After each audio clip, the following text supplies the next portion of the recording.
Hey guys, it's Caroline, and today we're going to be talking a little bit about a question that I get asked all the time, and that's, should I call it a non-refundable deposit or should I call it a retainer? Now, this is a question that I think a lot of people have had on their minds for a very long time, but after COVID, we all know that this has gotten a little bit more important. So I'm going to let you in on a little secret.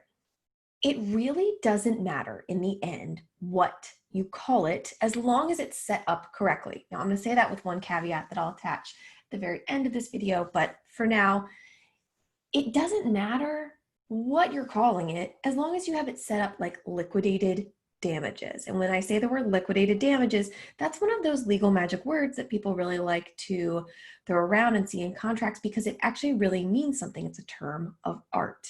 Now, where we say liquidated damages, we mean that it's compensation for what a party has done in a contract. So if you're a photographer, it's for taking that date off your calendar and maybe sending out your bridal guide or sending a box.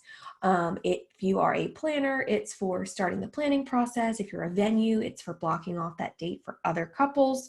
So as long as you set up your contract so that you're very clear that your non-refundable retainer, non-refundable deposit is for liquidated damages and it's compensation for you as opposed to a penalty for somebody for canceling the contract, you should be in a much better position than you would be if you hadn't addressed that, whether you're calling it a retainer or whether you're calling it a non-refundable deposit.